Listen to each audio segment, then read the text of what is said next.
All right. Everyone, thank you. YouTube, and ultimately later Facebook. Um, we're going to start streaming on YouTube a bit.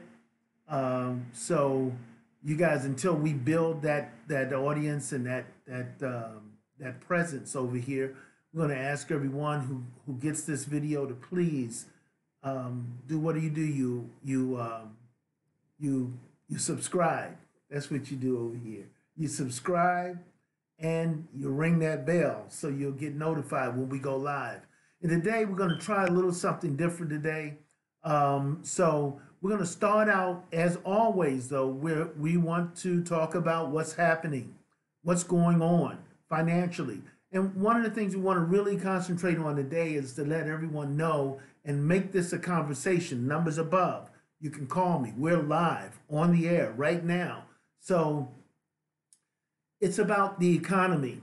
And I think everyone should recognize that the most important economy is yours, your economy, starting with you, your household, and expanding out. You, your household, your family, your neighbors, your community, and then spreading outward. That's the most important economy because when all other economies are doing bad, your economy can be doing good, right? Because there are people out there who have set up their economies, their households, in a way that when things get bad, they don't just survive, they thrive in those times because then there are additional income streams that they just turn up and turn on, and then they are doing better than they were. And many times they refuse to go back to the old economy. Because, believe it or not, there are people who were impacted by the government shutdown. And you know, there's another one looming, possibly as early as this October, sooner or later, right? And there's always one looming. We just don't know when, because you know they come periodically, and they come and they impact people's lives sometimes in a very detrimental way, and we don't hear that on the news so much. They'll concentrate on a few situations, but they don't really talk about the people who lost the roof over their head, right? Who went out and in order to try to take care of business may have created more problems than they solved, right? And so those things happen. But there are some people, there's a small percentage of people who had an opportunity that was either in the wings waiting or an opportunity that they were working on, a plan B that they made and turned it into a plan A because they said to themselves, never again. Never again will I be caught out there with my pants down. It's not gonna happen again. And then they recognize, as many have not, is that it's not as comfortable as it used to be being a government employee. It used to be, hey, let's, do a little research. When was the first government shutdown? And when the first one happened, right? How many years had preceded that there were no government shutdowns when the government job was a very good, cushiony job, and you knew you had a place to, go 5 days a week, 40 hours a week, and you were going to get paid. So I just got a little something I want to share, and this is about it's about one of the things that we bring up on a kind of a regular basis here, and that is the U.S. debt. And we're talking about not your debt, my debt, and the local businesses' debt and states and federal, or rather states and city debt. No, we're talking about the federal government. And I just saw an article just today where it says that since 9/11, that the government has spent $6 trillion in war, and over 500,000 people are dead because of that. And what happens is that when you really look at it, you said, hey, by the way, I just happen to have a book here, right? Called War is a Racket by Major General Smedley Butler, right? Smedley D. Butler, my favorite Marine. I was in the Marine Corps, and they used to always tell us, Chesty Puller, Chesty Puller, Chesty Puller. But this is my favorite Marine right here. Sorry to tell him. I'm sorry to tell the Commandant that, yeah, I woke up, right? Um, and learned a lot about this gentleman. I would say if you want to read something very interesting about U.S. history and you want to know something, don't just read this book, War is a Racket, where he exposes the racket of war and how really our military is being used to make the rich richer. The military industrial complex, we had a president or two, if not more, warn us about that. I'm talking about in the last 100 years, right? That warned us about that.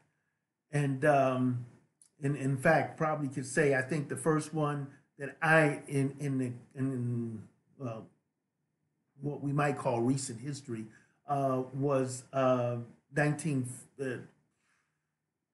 in the 1950s, and then in the 60s, early 60s, we had another president warn us, and then we've had many congressmen and senators warn us. That news didn't get out. One day we'll do a show on all of the warnings that Americans have received about a group of people who are within the government who control the purse strings and do things like start wars for the profits of others, right? So anyway, $6 trillion and over 500,000 lives lost. Those numbers, I think, is probably even more than that. But let's deal with those numbers. Those are the numbers that were put out. We don't know where they set on the scale there, but definitely many trillions of dollars have been spent in war. And dollars that are spent in war don't give you and I return. Those are whose dollars? Taxpayer dollars that are being spent. They're not bringing any return to us except maybe you work for one of the companies in the military industrial complex, so you got a job and you got a paycheck as a result. There was a spike in hiring as a result, and people got paid to support wars that are actually never good for people, whether it's the people on our end who are initiating these wars. And in a lot of ways, you say, well, we didn't start it. Yeah, well, do your research. And generally, wars are started for the purpose of making a certain group of people rich. But anyway, there's a little skit I want you to see, or a news article report that I want you to see now, and then we'll come back and we'll talk a little bit about that. An all-time high despite the strong economy. For the first time in U.S. history, the debt has surpassed $22 trillion. It's climbed nearly $2.1 trillion since President Trump took office. Two big factors contributing to this acceleration include the 2017 Republican tax cuts and increased spending on domestic and military programs. The Trump administration says the tax cuts will eventually minimize the national debt, but experts warn that the debt could hurt the economy.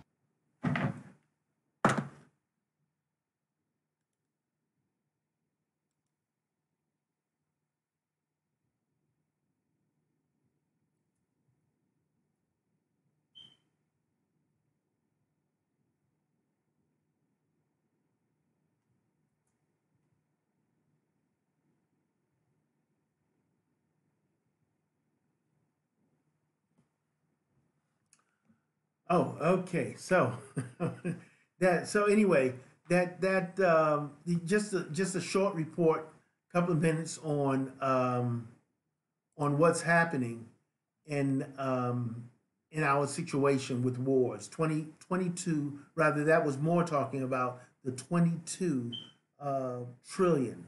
We're about $22.1 trillion in debt. And that debt, as you see, it's accelerating. We've been doubling the debt about every 8-9 years since just when our current commander in chief entered the office. It was right around 19 trillion, right? And quickly, as you see, in about 2 years, we are where we are. So it's a debt, and that debt that won't be paid off. And you understand something, and so now they're going to have to again, as they have to do every so often, raise the debt ceiling. And so, in raising the debt ceiling, it's kind of like if you say, well, here you have a household and you have a certain amount of income, right? And so your expenditures are greater than your income, and you're kind of living on debt. So, therefore, debt is piling up. And also, debt brings about another liability, which is interest payments. And so, if you look, there's a site out there called U.S. Debt Clock. And if you look at that, you can kind of look at there's a lot of numbers on there.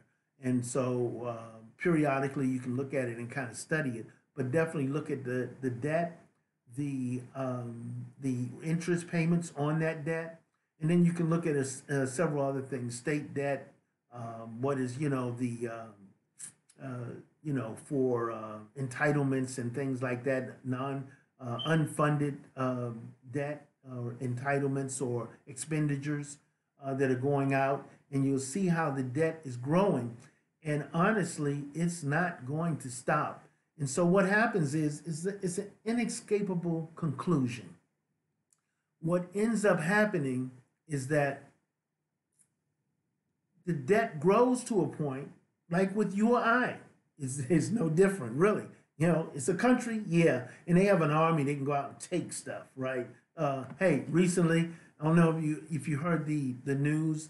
U.S. military, I don't know. They were paid. They stole. I don't know, 50 tons of gold out of Syria.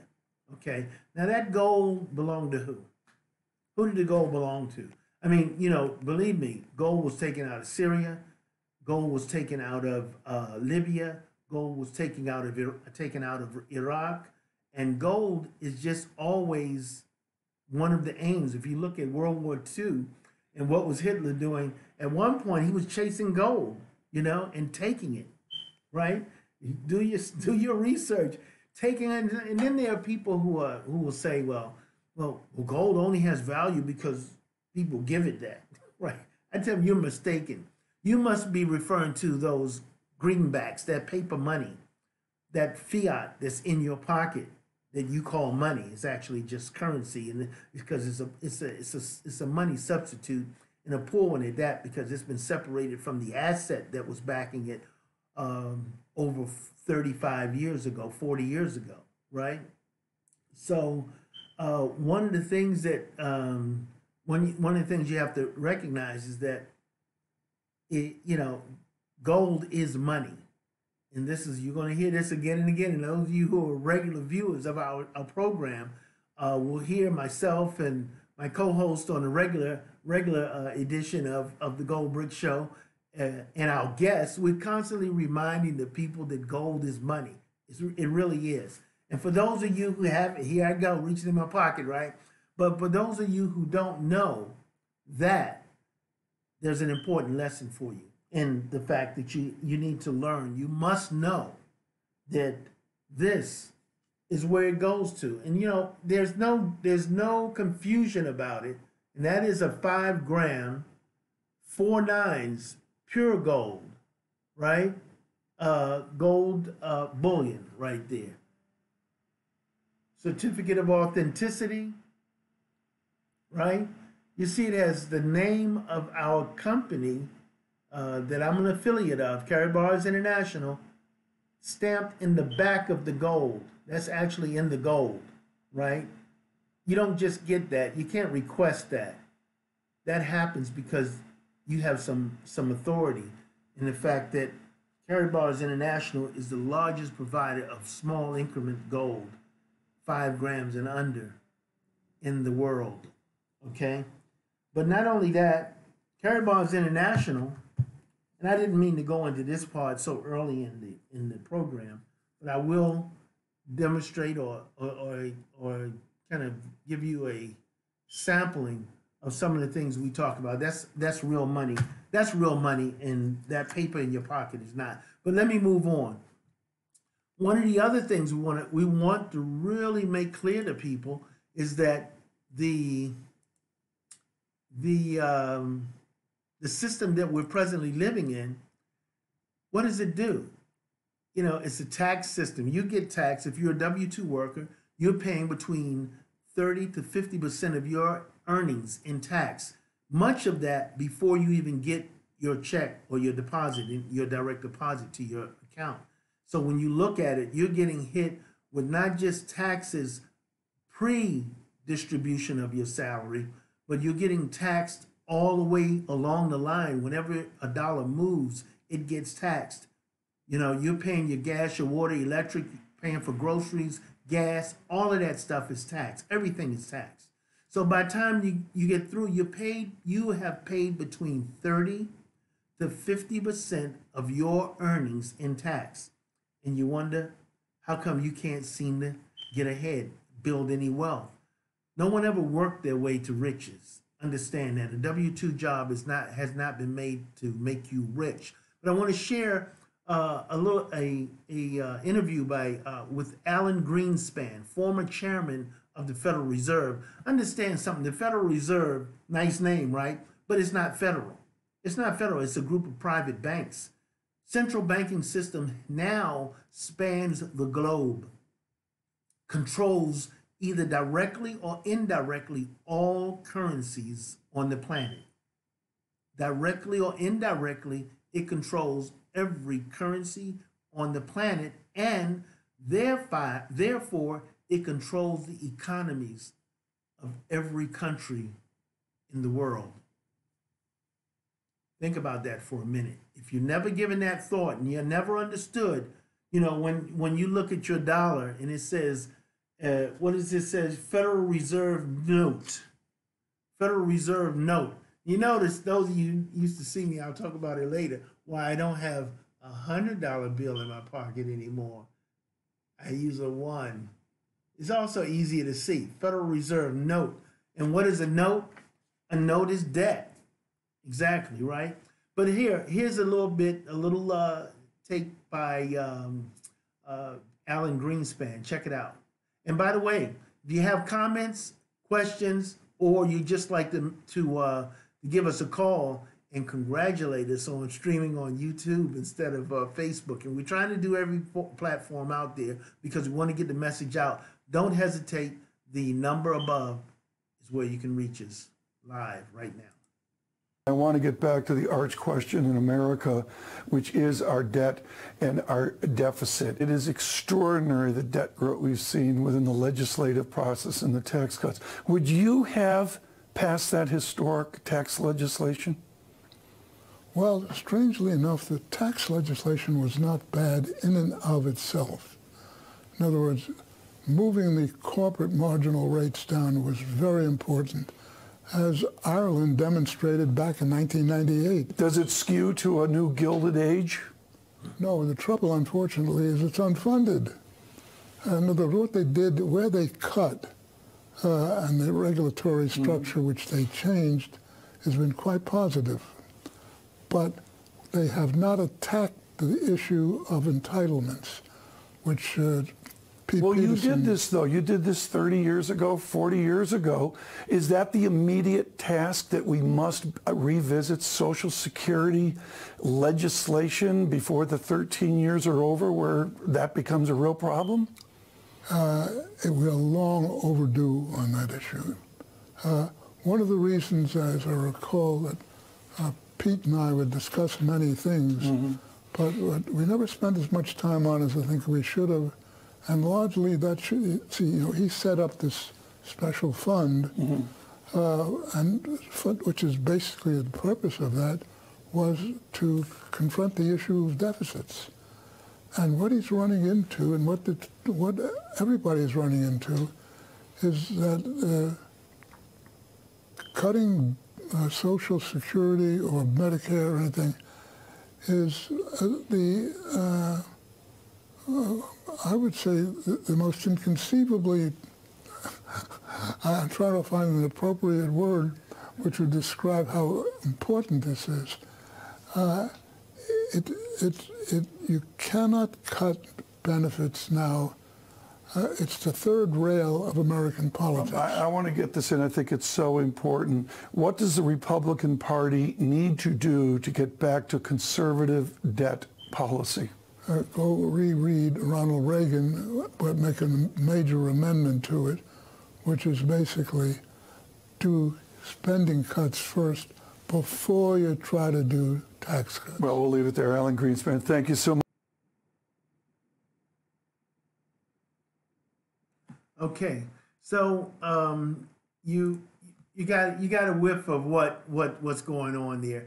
One of the things is that now Alan Greenspan, keep in mind, he is the one that's famously said, but he's not the only one. There are other Fed chairmen that said this. Both of these statements that I'm about to repeat to you or paraphrase to you. One, he said, almost a direct quote. He said, the United States or the U.S. government will never default on its debt because all we have to do is print more money. Now, that was, when I first heard that statement, I was shocked because I can understand that they would say those sorts of things in the back room away from the cameras, lights and cameras, right? But it amazed me that they were bold enough and confident enough to say that in front of the American people. Because what does that mean? That means that I don't have a problem debasing the currency that's currently in circulation. That's basically what that is. Because when they print more money, they increase the money supply. They actually reduce the value of the currency in circulation. It's amazing. They will issue debt and then pay for that debt with more debt. That's what's happening. And that's why the debt is growing at the rate that it's growing. Because we're creating debt. We're in a system that relies on debt and interest. Debt and interest. And there was I believe a former banker, I'm not sure where this statement goes back, but it's an authentic statement. In fact, it's a true statement, whether, if I just said it. And that is that if there was no debt, there would be no currency, right? Because the currency in and of itself, by itself, is debt. Because what? See, the thing is, we don't understand. We work for this, right? We work for these, and we accept these for payment for our labor and our goods and services. We also use them for payment of goods and services. So we're circulating debt, and while we circulate that debt, the debt grows. Why is that? We all know about inflation. We heard of inflation, right? Now, believe me, I remember when inflation, I was in school at the time, and after President Nixon temporarily removed the U.S. dollar from convertibility to what it was supposed to be backed by, which was gold, right? And in school, they continually were teaching us about inflation. I never heard of inflation before, and they represented it, and those of you old enough to remember, they had a representation of inflation by what? What was it?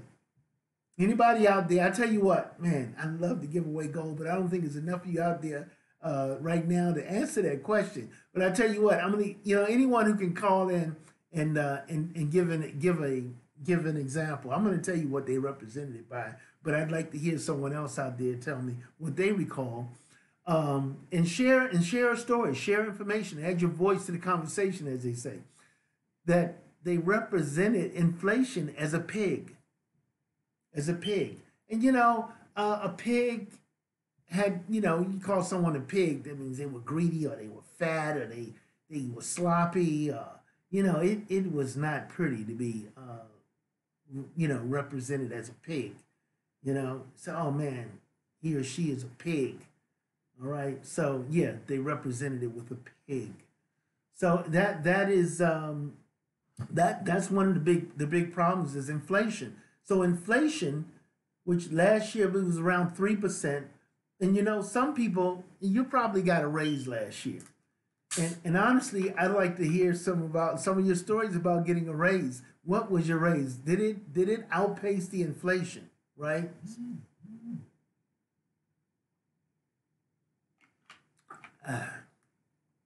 Excuse me. That's my health drink, homemade. Anyway, did it outpace inflation? That's the question. Because on my job, you know, did the evaluation, everything was good. Hey, you're gonna get a 2% raise. 2%. Okay? 2%.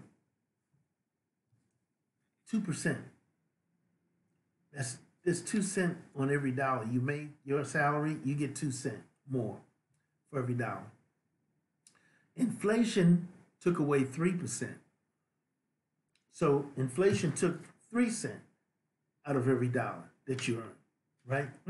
Seemed like I'm at a negative, right? Not only that, there were other factors that impact the value or the purchasing power of your dollar that weren't measured in the inflation index. And so there are other things. For instance, I'll give you a good example is the tariffs that the commander-in-chief wants to put on certain countries. Well, tariffs do one thing. They take more money out of your pocket because the goods that you want to buy that originated in those countries cost more now. Because what the country does is, you know, and the local distributors even of those products end up raising the price. So you pay more, all right? And then we're not even going to talk about, well, if you look at the trade, okay, what's happening? Let's say China. China's a country big in the news. He wants to put tariffs on, raise them to 25%, right? Right now, I think what are they, around 10% or whatever. But okay, look at this. They provide us with things like phones, you know, TVs, right? You know, all kinds of technology things, right? The iPhone is made there. If you have an iPhone, it's made there. If you have a Samsung, it's made there. If you have, I mean, come on, right? We provide them with, you know, well, it was a soybean thing, right? Oh, the soybean farmers are going to take, you know, they taking a hit because we're shipping soybean stuff we grow. They're shipping stuff they make. They're the industry. You know, U.S. used to be called an industrialized nation. We are a consumer nation today and have been for some time. And, you know, when our commander-in-chief was running for president and he was running around in Virginia, West Virginia and Pennsylvania, what have you, promising those people coal jobs were going to come back. I didn't laugh. Well, I kind of giggled and said, "Who believes that?" Well, there were people who believed that coal jobs were going to come back. I mean, coal jobs, really? No. And so the thing is that, you know, the people, in order to get something, will make empty promises. The promises will never be fulfilled. Okay, building the wall. Okay, now here we go with the wall again. And what's he going to do to build the wall? Well, he's going to take money out of your and my pockets in order to do that, right? Yes, that's right. He's going to make us less safe in order to, what he thinks is making us safe, which is, you know, who's going to build the wall? You know, we always say, and I'm sure you've heard the saying, follow the money. Need to follow the money. Follow the money. In fact, while we're talking about money and all of that, hey, take a look at, I think what we're going to go to next are the, let's take a look at the jobs, man, the jobs, U.S. jobs. There's a report here on jobs in the U.S. Take a look at this. Okay. Thank you. Reasonably soon, their plans for the balance sheet. We know it's not on autopilot anymore. What are you expecting them to potentially announce? Well, what they're going to announce is the end of QT. How they get there, that's really, you know, a big question mark. There's a lot of ways they can go. They can keep it at the same pace and end it sometime in the summer, maybe September the latest, or they can slow it down. There's a lot of different variants. I think there's two things to take from that. One, the end of last year clearly scared them. And they felt like they needed to ease back. And even when you look at the short end of the yield curve, you pretty much see information, such as the 2-year trading on top of funds, that tells you that credit growth is going to start to get constrained. And as a result, you're going to see less growth in the economy later this year. So they don't want to cut the funds rate right away. So this move in what we call QT, quantitative tightening, and the end of it is really a halfway house way so to get there. Now, the most interesting aspect of it really is what they're going to balance sheet steady after it ends. And one of the things they mentioned is that they're going to take the roll-off in the mortgage portion and buy treasuries with it. And if you think about that move in and of itself, which they want it to be about $20 billion a month, that's $240 billion a year.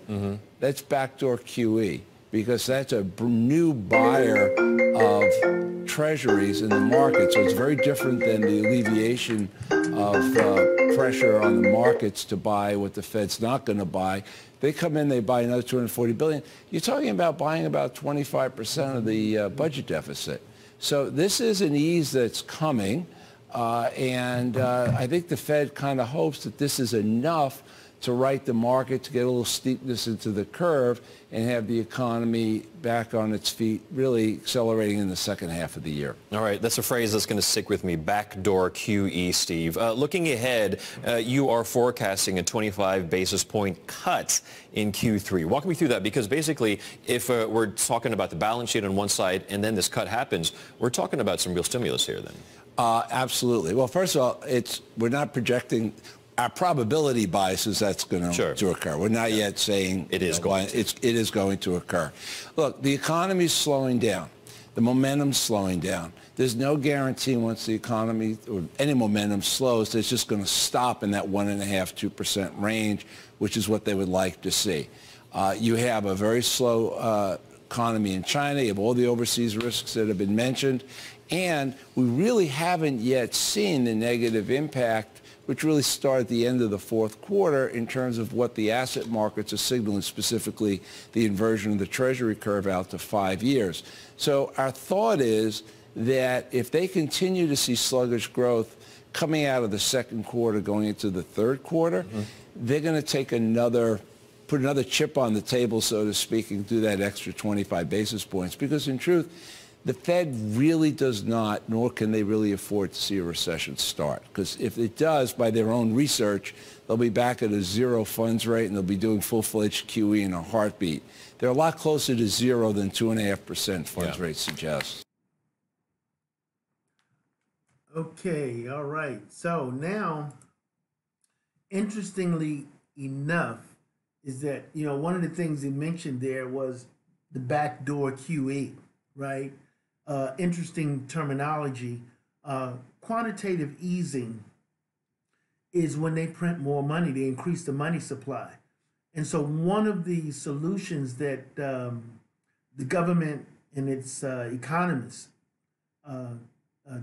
constantly look at are balances between money supply and other factors that, you know, one, they want to keep the people.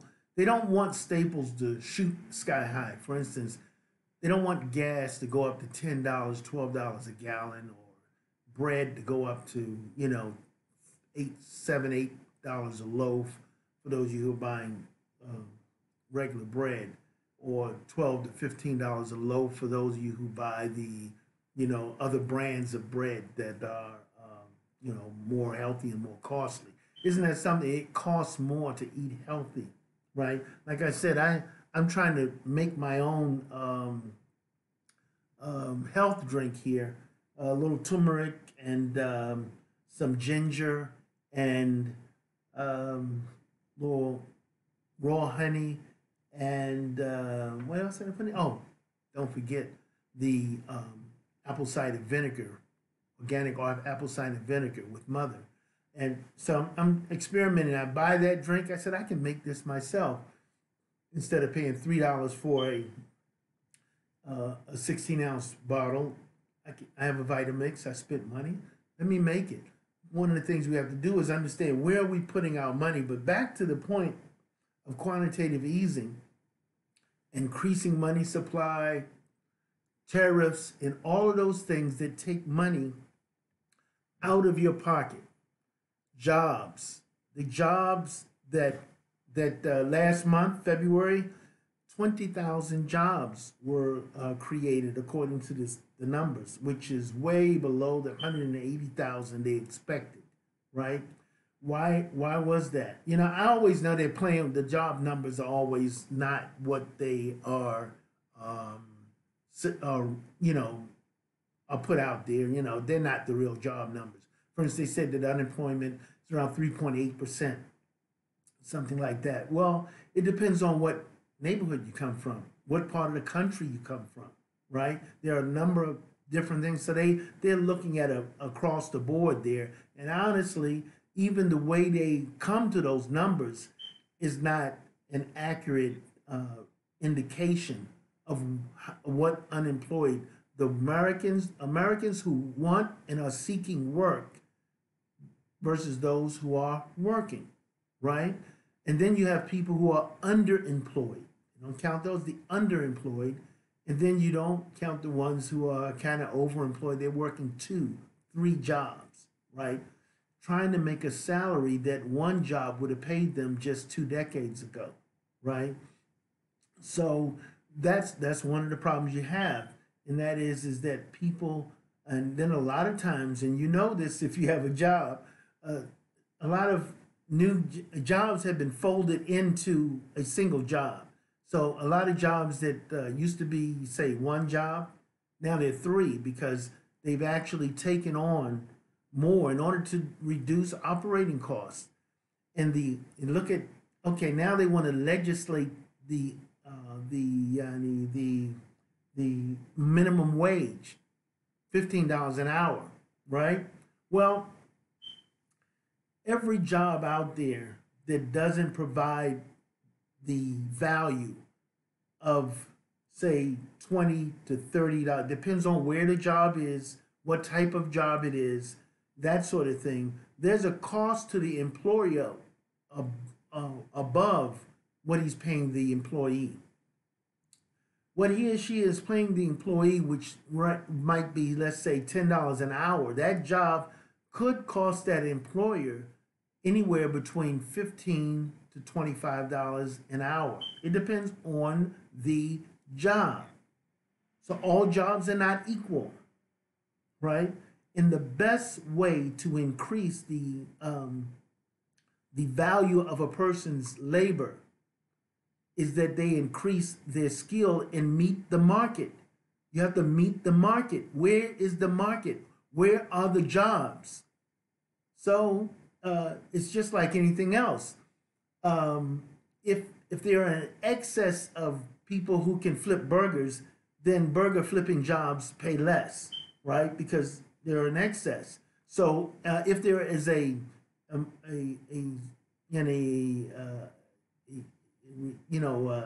excess of any particular thing, it decreases its value. We were talking about the money supply. Increasing the money supply decreases the value of the currency, right? And the opposite is true with jobs. The opposite is true with products. We had a booming orange market last year. Orange prices, citrus prices go down. Oh, the freeze cut back, and they had disease hit the crop, and now it costs more, right? So there's some things that naturally impact the cost of products, and then there are things that artificially impact the cost of product, like increasing the money supply in order to do something like to pay for wars, right? In order to pay for a wall. Those things increase the money supply. Or rather, they increase the cost or reduce the value of a thing. Now, next, I think we have a little bit of a motivational speaker here. I want to share something with you and share this individual. You've seen him before, Les Brown. He makes a good point here, and he talks about jobs too, right? So I want you to hear this, and then again, don't be bashful. Call in if you're out there. I don't have that many live viewers right now, but it would be nice, even in replay, when you're looking at this later, or you're looking at this on YouTube, on rather Facebook, to make the comment, to lend your thought to the process, what you think about a particular thing. So here we go with Les Brown. Life is hard. See, it's hard when you're 49 years old, been working on a job for 17 years, and they come in and tell you you're finished and give you 1 week severance pay. And you got to start all over again. It's hard. It's hard handling just the tragedies of life. It's hard. When you're working on something and you put everything you have in it, and it doesn't work out, you lose your money and other people's money. It's hard. It was rough when I lost my job, and I could not find a job.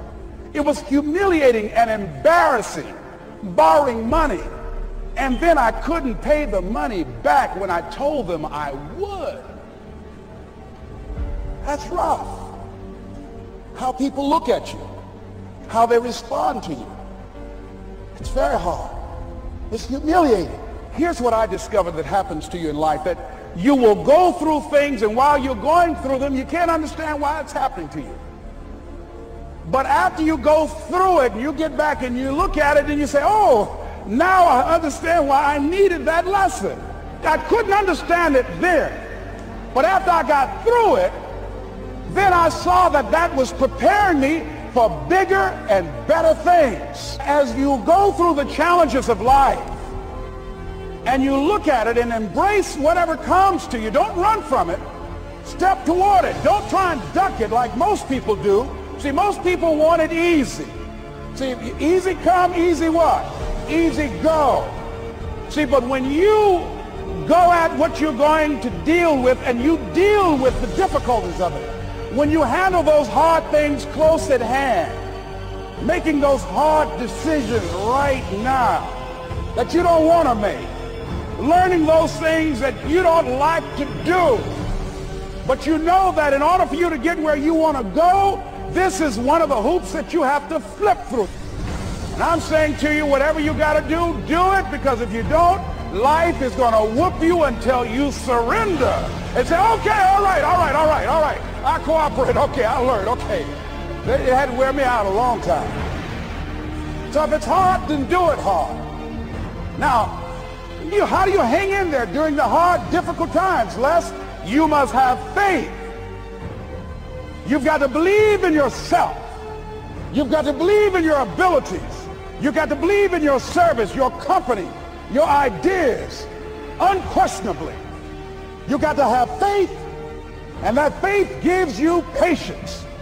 That it's not going to happen as quickly as you want it to happen. A lot of things are going to happen that will catch you off guard. And so therefore you've got to deal with and handle it as it comes.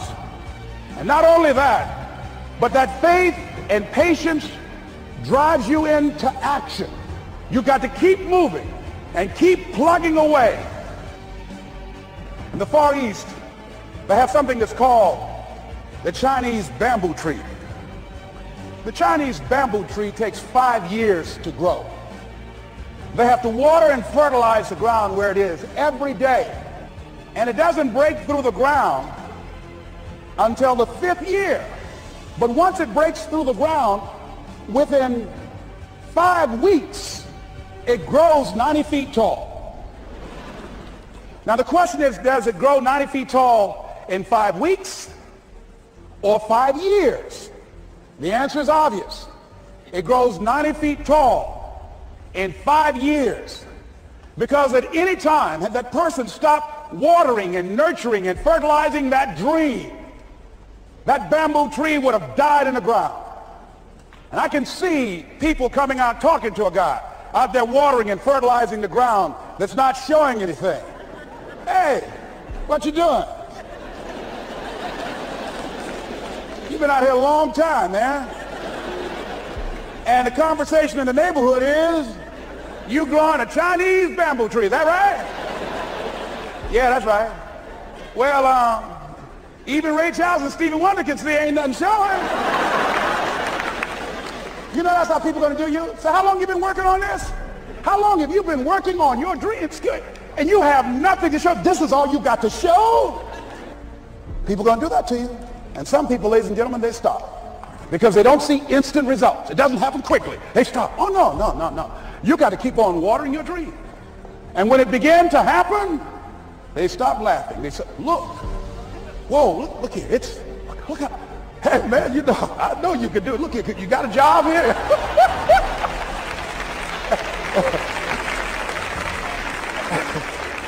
See, during those hard times, we didn't know how you're going to make payroll. During those times when you failed and things didn't work out, they were nowhere to be found. But you know what I discovered? When you're working at your dream, somebody said the harder the battle, the sweeter the victory. Oh, it's sweet to you. It's good to you. Why? See, when it's hard and there's a struggle, see, what you become in the process is more important than the dream. That's far more important. The kind of person you become, the character that you build, the courage that you develop, the faith that you're manifesting. Oh, it's something that you get up in the morning, you look yourself in the mirror, you're a different kind of person. You walk with a different kind of spirit. People know that you know what life is, that you have embraced life. You knew it was hard, but you did it hard. There we go. The harder the battle, the sweeter the victory. And that's the truth. Life is full of tests, it's full of trials. We mentioned earlier about people who got laid off, or the furlough, right? Or the government shutdown, more accurately, where hundreds of thousands of people were impacted, maybe potentially millions when you count in their families and the peripheral impact that occurred during that shutdown. When you look at the lives that were changed, and as I said earlier, they don't talk about people who who were impacted long term, who have not recovered, will not recover for many months, possibly years, from what happened during a 35-day government shutdown. There were people who were really impacted that way. And now we're looking at the potential that the government could shut down again in October. And certainly we know, based on historical reference, that it will shut down again. So what do you do? What do you prepare for yourself and your family? What do you prepare? You remember, he said, like, he's 49, they tap you on the shoulder. You've been working 15, 20, 25 years in this job, and I've seen it happen. And people were either relieved of employment, or their conditions of employment changed dramatically, where they had to work, how long, what type of job they had to do, etc. Someone else in control of their lives in reality. Decisions are being made without considering their feelings, their situation, etc. Right? So what we're going to close out today, I just want to share with everyone out there something that is extremely that I've seen change lives all over the world. Something that I've seen impact people close to me. Something that I have benefited from. Positive benefit. I say benefit, impact, all positive.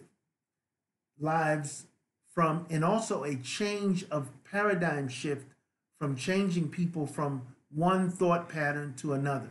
And so what I want to do for you right now is to share with you a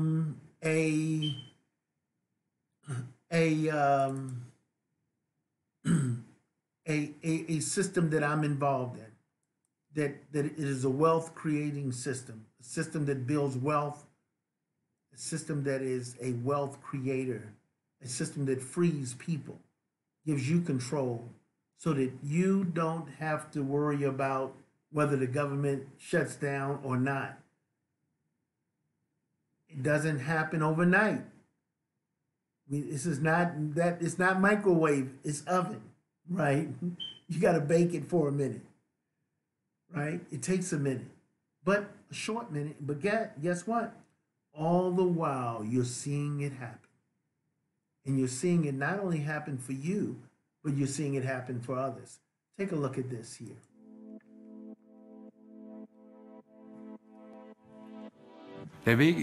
Our journey into the crypto world was very special. It's always been important to me to offer the people something they can benefit from. For me, gold represents freedom and independence for the people. Right now, we are limited by the financial system, and I want to change that. We have a lot of news today for you. The people, they know me from 2011. Everything what I promised you, I did it. I did it. My name is Harold Seitz. I'm the CEO and founder Carrot Bars International. And it's very important, the word freedom. Everybody has the right to be free. To be free. Gold is money. Gold is gold. Gold exists since 2,800 years. We have 194,000 tons in the world and 80,000 tons are still in the ground. And that's it.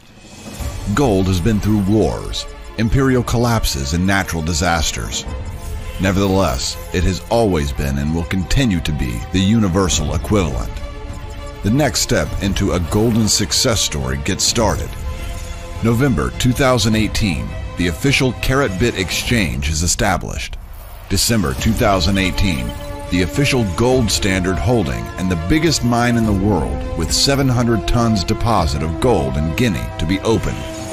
March 2019, the Gold Standard Bank in Guinea will be based.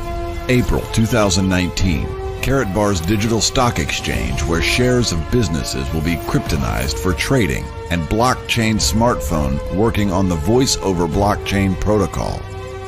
July 4th, 2019, the Gold Independence Day. The visionary mission of Carrot Bars is to return gold to people. Starting from July 4th, 2019, everyone will be able to exchange pure gold to KBC at the rate of 100 KBC to 1 gram of gold. September 2019, Carrot Bars International will be starting operation on its own blockchain. Mainnet will be released. October 2019, Hard Fork Day. The creation of a single coin covered by gold.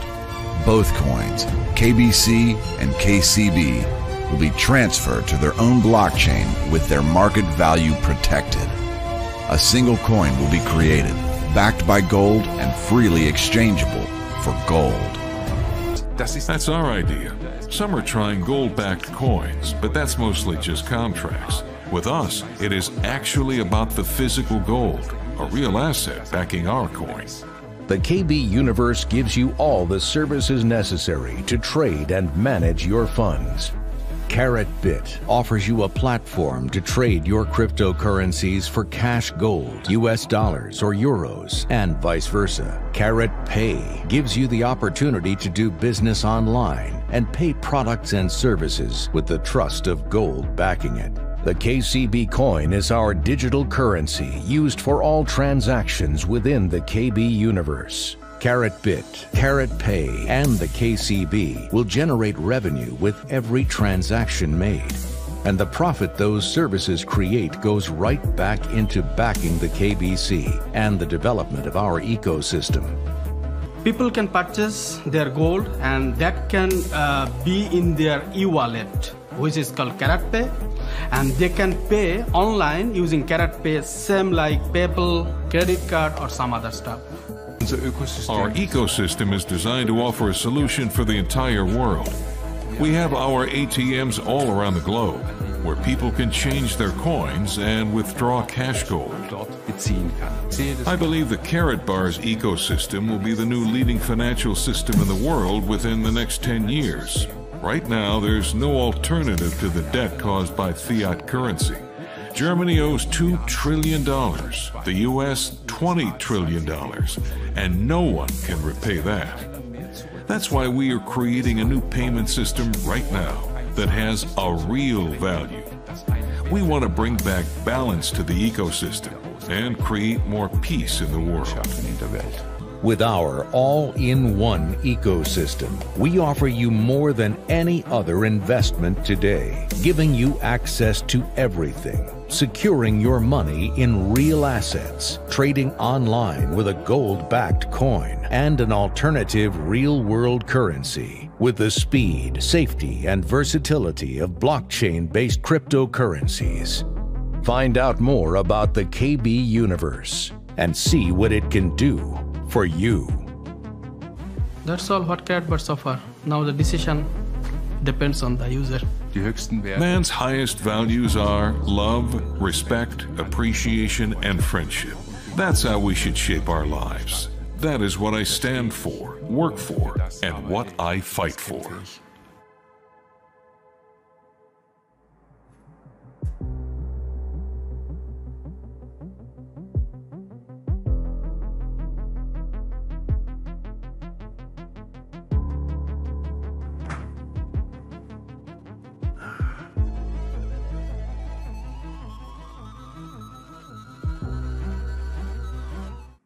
Okay, all right. So that was an introduction to the system in which it is global. We're in over 130 countries. We are over 500,000, right around 600,000 affiliates and customers worldwide. Company has made a lot of people that I personally know and that are in my local organization, you might say, out of that almost 600,000 or right around 600,000 affiliates and customers. We have a group here in this area, and we are also connected with all over the world. Our organization within that larger organization consists of thousands, and we're located in every corner of the earth. And we have it's a great opportunity for Americans, for people in Asia, people in Europe, Africa, all over the world, to get on this system that is a wealth building system that doesn't make any, it's one big family kind of a situation. Is that when you see our meetings, it is so diverse of a community of people who are thinking the same way about creating a legacy wealth for their families, right? So they're building wealth that will be beneficial in a system that is beneficial for not just them here and now, not just their family here and now, but the system is it's inheritable. For instance, you can, in other words, you can set a beneficiary so that as you build it, and I always say that, I worked years to get where I am in terms of my job. I went through a number of different career changes to get where I am today, and to get can be able to command the salary that I get today. And if something happens to me, however, my wife cannot go sit in my seat and earn my salary. Can't do that. But this is a system that it continues to earn, and she can step right in. She is my beneficiary. And then we have, the ability to pass it on to family members, right? So as I build this business, and that's what it is. We always say you're in business for yourself, but you're not by yourself. We help everyone. That is one of the beauties about this company that I just love about it, is that in order for me to be successful and maximize my success, I have to help everyone else. And we help people who are not even in our organization. We get help from them, and we help others the same way. It is the brotherhood of man kind of approach to this. And it's about freeing humanity, freeing mankind in every corner of the globe from a debt system and to move them into a wealth-based system that they can create passive residual income, and that they can take this income, and I've seen many become very wealthy through this. And some of our doing future broadcasts, we will have other affiliate partners of Karatbars International join us. But I want to share something with you, a remarkable development, because we're not just a gold company. And if I haven't said, I showed the gold earlier. Yes, gold is where we started, is the basis for everything we do. Now we have a gold-backed cryptocurrency, as you saw and described in the video that you just saw previously, right? We have our own exchange, our Karatbit, the exchange that we have for our cryptocurrency and others. There are other cryptocurrencies trading on it, and they will be trading on it. We have our own payment system. We have our own licensed mines. It is a global footprint that we have based out of Stuttgart, Germany, and extending into Asia. Hong Kong, we have an office. Singapore, we have an office. Into the Americas, we have a bank, Karatcoin Bank, right here in the United States in Miami. There's so much going on here. But check this out. I want to really share.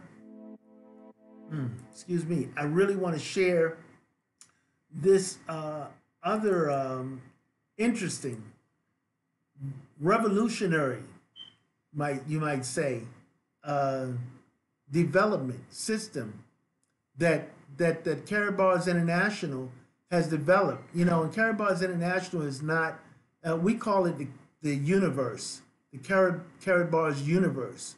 And that's because we have more than just a gold company, and we are the largest provider in the world of small increment gold from 5 grams and under, as little as 1/10 of a gram. As little as 1/10 of a gram. As little as 1/10 of a gram. Sorry about that. And up to 5 gram bars. And so what we have is so many things going on. So not only that, we have, as I mentioned and as you saw.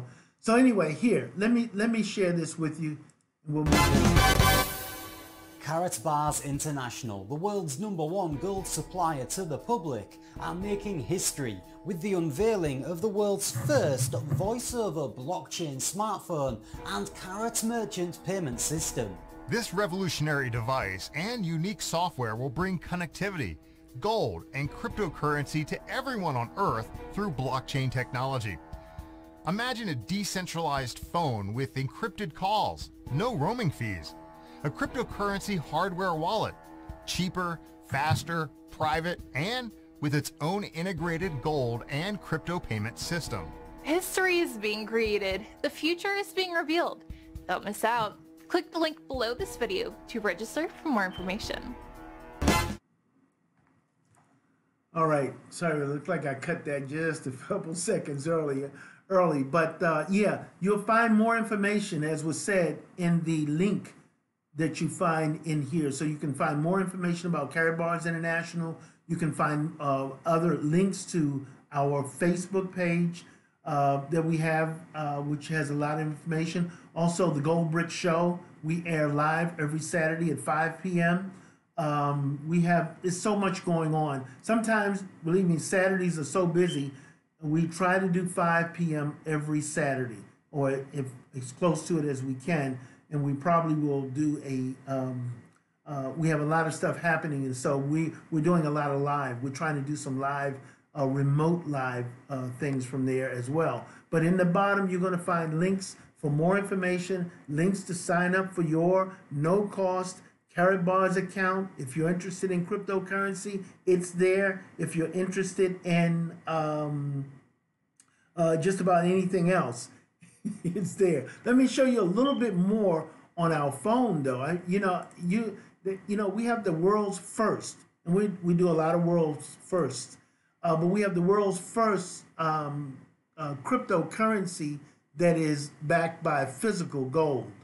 Interesting, right? The world's first cryptocurrency backed by physical gold, and additionally, we have the world's first